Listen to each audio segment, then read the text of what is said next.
In this video, I'm going to discover a different way to slap chop with cheap makeup sponges. Sponge chop?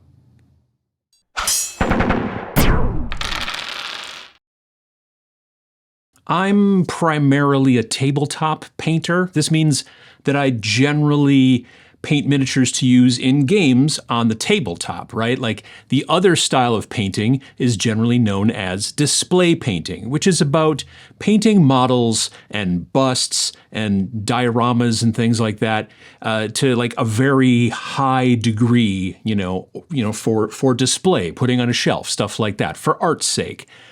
I'm not really too interested in display painting myself. I did it once. And I kind of wished the entire month that I was doing it, that I was instead like painting models for tabletop play. I just prefer getting more models done quickly at what I consider to be tabletop quality. Because I want more models painted more quickly, I look for ways to paint with faster processes that still have an overall quality that I find acceptable. You've probably heard of slap chop painting. You start by making the miniature kind of it's a black and white zenithal, meaning that it looks like it was lit from above, or, the zenith, by putting white paint over black primer. If you do it right, it makes the model kind of look like a black and white photo taken outside at noon on a very bright day. Just that bright, straight, like kind of light source coming from the top type of thing. Then, once you got that done, you colorize that photo with transparent paints and washes. It's kind of a quick process. Now, I've been painting this way for quite some time, since before the term slap chop was a thing talked about online, and before high pigment transparent paints like contrast paints and speed paints were available. I made a video about the way that I was painting, which I titled Understanding Underpainting 11 years ago. Pachow. And it was kind of a prototype for how I like to paint today. And if you want to get models painted quickly for tabletop and make them look pretty good, then you'll want to learn about underpainting and slap chop. There have always been three main ways to get the zenithal effect on your miniatures: dry brushing, spraying with a rattle can, and spraying with an airbrush. I made a video about these processes, pachow, about 3 years ago to show the differences between the three. The differences are generally kind of subtle. It really comes down to personal preference. I personally prefer the airbrush approach, as I am always happiest with the final effect when I use an airbrush. I think it makes the transparent colors look best when I put them over an airbrush zenithal. But recently, I did some experiments on what I consider a fourth way to zenithal your miniatures. I was watching some videos from one of my fellow Army Painter factory team members, Metter's Miniatures. Rob's an amazing painter with a great channel full of all kinds of different paint technique tutorials. You should check him out if you get the chance. Pachow. And he started a Patreon where you can get additional videos and Q&A sessions as well. What I was really interested in recently on his channel were his videos using makeup sponges, like this one, not makeup brushes. Rob has been showing how to paint Space Marines and how to use makeup sponges to add the base colors and blend those colors together on the model to make it almost look a bit like airbrush, but with like a little bit more surface texture. He's done like 4 of these videos recently, and I was watching one of them and I thought, what if I tried using a makeup sponge to do a white to black zenithal instead of doing, like the series of base colors that Rob was doing in his videos? Would it work well for the slap chop technique?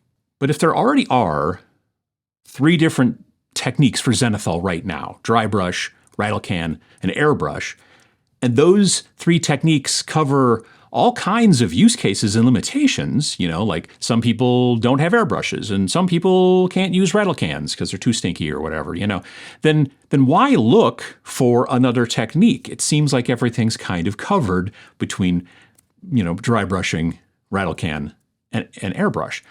Well, first of all, science. It might turn out really cool, and I won't know until I try. Secondly, Potential cost. A very fancy dry brush can cost $20 to $30, and even a cheap makeup brush from like the grocery store or whatever can be $5 or $6. Makeup sponges cost less, depending on where you get them. So I was off to the dollar store. Well, the Dollar Tree, technically, where stuff is $1.25 these days, actually. Inflation.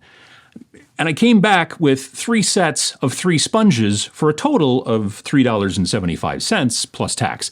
I was able to get a package of tiny little sponges, which would come in handy later as it turned out, and 2 packs of the bigger ones. These sponges are not like kitchen sponges with like the big cells, the big holes in them and all that kind of stuff.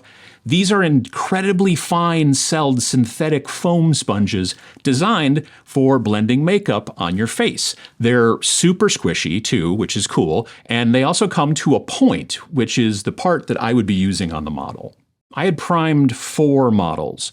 An old Jump Pack Space Marine that was just kind of rambling around on my desk, an Ossiarch Bone Reaper model, a Primaris Salt Marine running with his sword, with raised up and all that kind of stuff, and a Nighthaunt Ghosty Boy. All primed with my airbrush and the Army Painter Matte Black Airbrush Primer, which is the best primer I've ever used. I wanted to try this technique on different shapes and poses of models, so I kind of dug around and found these models to use. I could have done more models, I suppose, but I kind of felt that these 4 styles of miniatures would cover most of the bases, and it was a little bit more of a torture test due to the way that they were posed, and some of them have big shields and stuff like that. But anyway, it was now sponging time. I was going to be adding just white to the models with the sponges using Army Painter Fanatic Matte White. Some folks who are into slap chop like to use gray first over the black primer and then do white over the top of that gray. But I never do that with my airbrush or, when I decide to use dry brushing either. I just use white over the black. Therefore, I wanted to try this technique using just one color, white. Using 2 colors, it takes extra time and effort, and I wanted to see what the baseline was for this technique. Again, science. I started with the Primaris Marine mainly because they're awesome.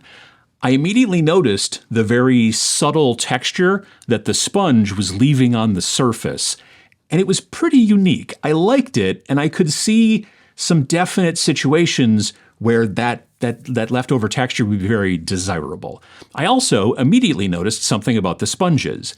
They leave all of the recesses pretty much untouched. It's all black down in those recesses still. Some of the bristles of a dry brush or a makeup brush can get down into the recesses, and then the recesses will still be dark, but they won't be black. The majority of the paint hits the raised parts, but there's still some bristles that get down into those crevices.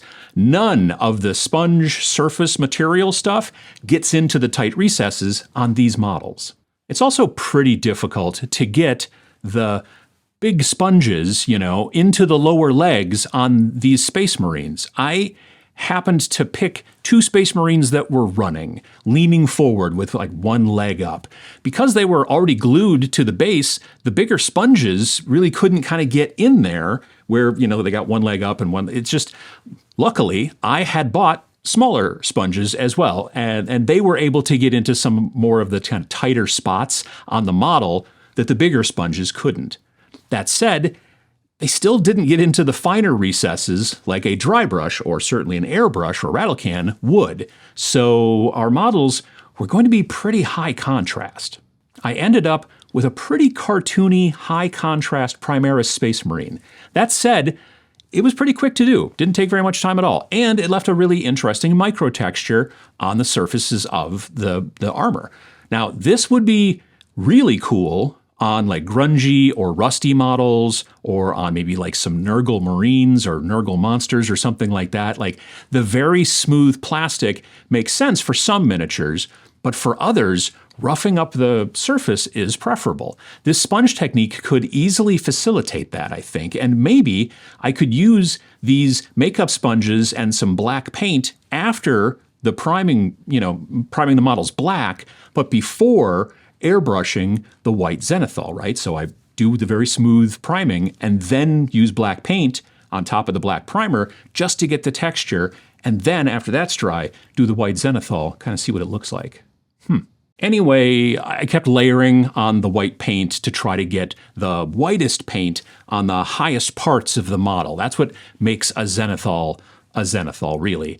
After I was happy, I guess, with the Primaris, I then moved on to the Jump Pack Marine. And again, it was very contrasty, as the sponge doesn't get into the recesses. It also doesn't get into like the tops of the shoulder pads because the jump packs cover them up so much. So there was a real dark shadow like right on where the shoulder pad and the jump pack kind of were right near each other. You'll notice that when Rob uses this technique a lot, of the sub-assembly that he is using in his painting really helps to be able to get the sponge where he wants it to go. And that would be pretty necessary in this usage as well if you were concerned about it, that making sure everything was properly covered. But, we're not concerned. We're mainly concerned with getting the models ready for slap chop quickly. Therefore, we're not trying to do any painting in sub-assembly. It takes longer to make it happen, and we're trying to save time. I continued on with the old Space Marine and then moved to the Bone Daddy miniature. He was also pretty problematic because of that big honkin' shield that he has on. It was in the way, and it blocked a lot of the paint on the sponge from getting in there underneath the shield or I wasn't even trying to paint the back of the shield, just trying to get his chest, right? I decided at this point to cut one of the small sponges down and then pinch it with a forceps to try and see if I could get it into some tight spaces a little bit better. It mostly worked, but it was a bit awkward. Lastly, I did the Spoopy Boy, the Night Haunt. That model was possibly the best case scenario in this group of 4. No shield, no jump pack, and it didn't even have legs, so I didn't have to worry about that part. Plus, the texture really kind of helps to make the ghost look more ragged and distressed as well. That said, you do have to push repeatedly on the model with the sponge, and the Night Haunts are barely touching the base. So be careful if you do that, and support the other side of the ghost with your finger while you're dabbing at it with the sponge. I almost popped both him and the Primaris Marine, who's running on just 1 foot, almost popped him off their bases. As I let the white sponged-on layer of paint dry on the models before I started slapping their chops, I did 2 things. I looked the models over, and I wasn't too impressed, honestly. Again, very high contrast due to the dark recesses, not getting even a little white paint in there. And on some, the texture seemed almost a little bit too built up. The other thing I did was to go and wash the sponges in the sink with warm water. If you let the acrylic paint fully dry on the sponges, then I'm pretty sure they'll be kind of useless. So rinse them out really well under running water, preferably warm running water, in the sink. Then it was time for speed paint. I used Magic Blue on the Primaris Marine. I decided to paint him kind of ultramarine adjacent, right? It went on very quickly. I just pretty much slopped it on. I used Blood Red on the older Jump Pack Marine. This is the perfect color if you're trying to do Blood Angels. It's not too of a reddish blue or a reddish orange. It's just perfectly red. I used Pallid Bone on the Osiarch Bone Reaper, which, kind of made sense, of course. Just a single quick layer, very, very easy. And then lastly, I used Ghost Juice, aka Pastel Seafoam, Pachow, on the Night Haunt. Just one quick coat on each, easy peasy. I then went through and painted details on each of the models. I won't bore you with those, details, but they were mostly all speed paints as well, including the amazing metallic speed paints, which I still believe to be magic in some fashion. At the end, I used a unifying wash to help tie everything together. I didn't really need to pop the details on these models, as they ended up being pretty poppy, pretty high contrast, but it did help to give all the colors kind of an overall tone over the top of them, which I just kind of prefer. So how did they turn out? Well, they're okay. Not what I usually expect out of my tabletop paint jobs, but they're not bad. they were very quick paint jobs. So if you needed to paint a lot of something for like a big army style game, then this isn't a bad technique as a base for your slap chop, right? Especially if you like a higher contrast kind of cartoony style. Also, if you're looking to roughen up the surface of your models a little bit more, like on maybe undead or ghosts, rusty, icky Nurgle stuff, then this technique will work really quickly. I still prefer airbrush for my Zenithals, however. I could see myself using the makeup sponges just for that kind of micro texturing part that I was talking about before, prime black with the airbrush, then sponge on some black paint just for the texture bit, right? And then with the makeup sponges. And then, once it's all dry, use white through my airbrush for the Zenithal. That's something I honestly came up with when putting everything together for this video, so I haven't tried it yet. Let me know down in the comments below if you want me to give it a try and report back with a video perhaps. I'm curious too. Science. So that's what I've learned about using makeup sponges for your Zenithal priming. So you can do slap chop or perhaps sponge chop. Anyway, I think it can have its uses in certain situations, but I personally will probably stick with airbrush. And thanks again to Rob from Metters Miniatures for inspiring me to give it a try. What about you? Do you want to try it? Have you tried it before yourself? What do you think about my results? Let us all know down in the comments below. And while you're down there, sponge chop that like button to see more science like this here on the channel. And if you're interested in seeing more videos in general every single Friday, hit that subscribe button down there as well. It's free. Thanks for watching.